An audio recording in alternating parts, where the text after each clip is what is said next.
یه بافت مرجانی چشم‌نواز بسازی که توی هر قالبی نتیجهش تضمینی باشه، امروز قراره با یه فرمول دقیق و حرفه‌ای بافتی بزنی که هر بار بی‌نقص در بیاد. سلام دوستای خوبم. امروز قراره بریم سراغ یه تکنیکی که نه تنها ظاهری فوق‌العاده داره، بلکه با یه فرمول دقیق و حساب شده میتونی مطمئن باشی نتیجه همونی میشه که توی ذهنت ساختی. توی این ویدیو فقط با آموزش یه تکنیک روبرو نیستی. قراره با هم یه مسیر یادگیری جدید رو شروع کنیم که توش هر مرحله قابل اندازه‌گیریه، هر رنگ قابل محاسبه است و نتیجه قابل تکراره. پس ابزارات آماده کن، چون قراره از یه هنرمند با سلیقه به یه رزین آرتیست دقیق و حرفه‌ای تبدیل بشی. آماده ای؟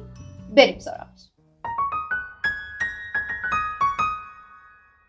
نسبت‌ها و اندازه‌گیری دقیق رنگ‌ها. خیلی وقتا میشنوی که باید رنگ رو سبک بگیری یا رنگ رو سنگین بریزی، ولی واقعاً یعنی چی؟ یکی از نکات کلیدی در ساخت بافت‌های مختلف با رزین درصد وزنی رنگی است که به رزین اضافه می‌کنی. این درصد روی ظاهر نهایی کار خیلی تاثیر داره. مثلا اگه بخوای یه موج سلولی بسازی، مثلا چیزی که توی تکنیک دریا می‌بینی، باید رنگ خمیر بیشتری به رزین اضافه کنی، یعنی رنگت سنگین باشه. اما برعکس، برای اجرای گل سه‌بعدی با رزین رنگت باید سبک باشه. حالا چطور این نسبت‌ها رو دقیق حساب کنیم؟ برای اینکه کار از حالت چشمی خارج بشه و بتونی همیشه نتیجه یکسانی بگیری، نیاز داری به یه ترازوی دیجیتال دقیق که ترجیحاً تا 100 گرم رو نشون بده. برای اکثر بافت‌ها نیاز به یه درصد رنگ متعادل داریم، یعنی حدود 2%. برای رنگ سنگین 4% و رنگ سبک 1%. فرض کن 40 گرم رزین داری. بسته به نوع بافت میتونی اینجوری مقدار رنگ رو تنظیم کنی. وزن متعادل ضرب در 2 تقسیم بر 100. 8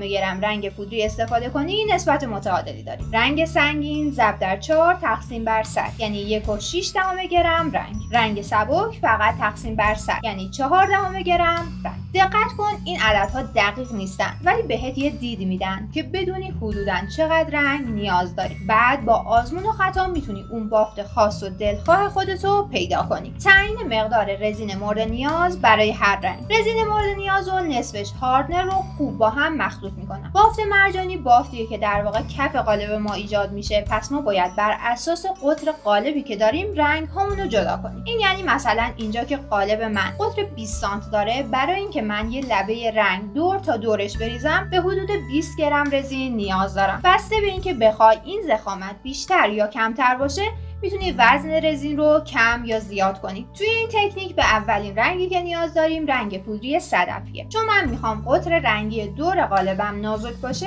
از 20 گرمی که حد معمولمون در نظر گرفتیم یکم کمتر رنگ جدا میکنم، حدود 17 گرم و 17 گرم هم رزین برای رنگ خمیری سفید جدا میکنم. و کنار رزین ترکیب با پودری قرار رزین ترکیب با رنگ جوهری پای رزین استفاده کنم و چون قطر کمتر میشه، پس 15 گرم هم برای رنگ جوهری جدا میکنم. آماده سازی رنگ ها. حالا میرسیم به وزن رنگ ها. برای رزین های 17 گرم، برای اینکه وزن رنگ متعادلی داشته باشن که توی تکنیک مرجانی همه رنگ ها باید با درصد وزن متعادلی به رزین اضافه بشن، در نتیجه 17 ضرب در 2 میشه 34 گرم که میتونی حدود 3 تا 4 گرم رنگ به رزین اضافه کنی. اما در مورد رنگ جوهری پای رزین نیاز به رعایت درصد وزن نیست، چون در بافت ما تاثیرگذار نیست. جوهری به میزانی اضافه کن که به رنگ مورد نظرت برسی. دقت کن که جوهری پای رزین باشه، نه پای الکل، وگرنه الکل بافتمون رو تغییر میده. من یکم از رنگ جوهری به خمیری سفیدم اضافه کردم که از سفیدی کامل در بیاد و یک کم آبی بشه و تفاوت رنگ با پودری صدفی آبی و جوهری آبی نفتی کمتر بشه. رنگ های داخل هر لیوان رو به خوبی با رزین ترکیب میکنم. بخش عمده از رزین هم به صورت بیرنگ باقی میمونه که بسته به قطری که قراره در قالب اجرا کنیم داره که توی ویدئوی چقدر رزین لازمه کامل با هم یاد گرفتیم میزان رزین مورد نیازمون رو چطور محاسبه کنیم. اجرای تکنیک در قالب. حالا نوبت اجراست. قالب سیلیکونی رو روی سطح صاف میذارم. رزین ترکیب با پودری صدفی رو با حوصله دور تا دور قالب میریزم تا حلقه یک دست داشته باشم. همونطور که گفتم چون بافت ما پشت قالب هست، سعی کن تا جای ممکن با حوصله این کار رو انجام بدی تا یه حلقه یک دست دور تا دور قالب داشته باشی. کنار اون رزین ترکیب با رنگ جوهری رو میریزم. بعد رزین بیرنگ رو وسط قالب خالی میکنم. برای اینکه رزین بیرنگ راحت‌تر رنگ ها رو به مرکز بکشه، اون رو از نزدیکی رنگ جوهری خالی میکنم که به دیواره های قالب بخوره و برگرده. بعد در مرز بین این دو رزین ترکیب با رنگ خمیری سفید رو به صورت دایره‌ای میریزم. میتونی از انواع اکریل یا ورق طلا برای مرکز استفاده کنی. با فندکگیری هم حباب‌های سطح از بین میرن، هم با گرمایی که ایجاد میشه کمک میکنه رنگ‌ها روون‌تر بشن و راحت‌تر به سمت مرکز حرکت کنن. بهتر این کارو به صورت مارپیچ به سمت داخل یا به اصطلاح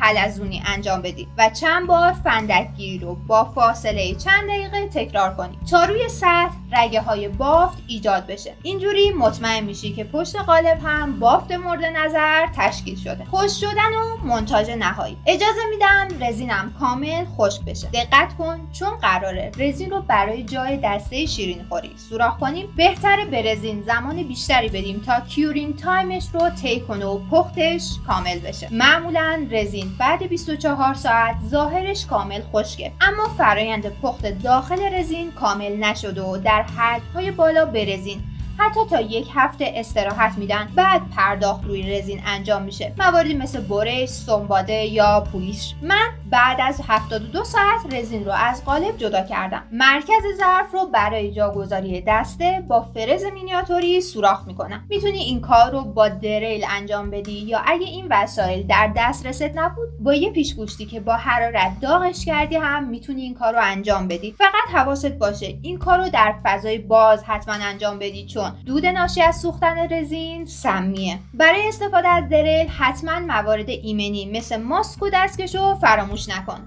و حواست باشه فضای جدایی از کار با رزین رو برای دریل یا هر پرداخت دیگه‌ای در نظر بگیری چون ذرات گرد و غبار همه جا پخش میشه. برای نصب دسته شیرینی خوری پیچ رو پشت ظرف قرار میدم و دسته رو از بالا روش میبندم و محکم میکنم و تمام. شیرینی خوری ما با بافت مرجانی منحصر به فرد آماده است. اگه از بافت مرجانی این ویدیو خوشت اومده و دوست داری یه مرحله حرفه‌ای‌تر پیش بری، حتما منتظر آموزش بعدی باش. قراره با هم یه شیرینی خوری 2 طبقه با بافت گره بسازیم. با اندازه‌گیری دقیق رنگ‌ها و یه فرمول تضمینی برای ایجاد این بافت جذاب بدون آزمون و خطا. تازه یاد میگیریم چطور دور ظروف رو با ظرافت طلایی کنیم و حتی خودمون ورق طلای مایع بسازیم که ظروف رو کاملا لوکس و چشمگیر کنه. پس اگه دنبال یه ترکیب حرفه‌ای‌تر و خاص‌تر هستی، آموزش بعدی رو از دست نده. تو ویدیو بعد میبینمت.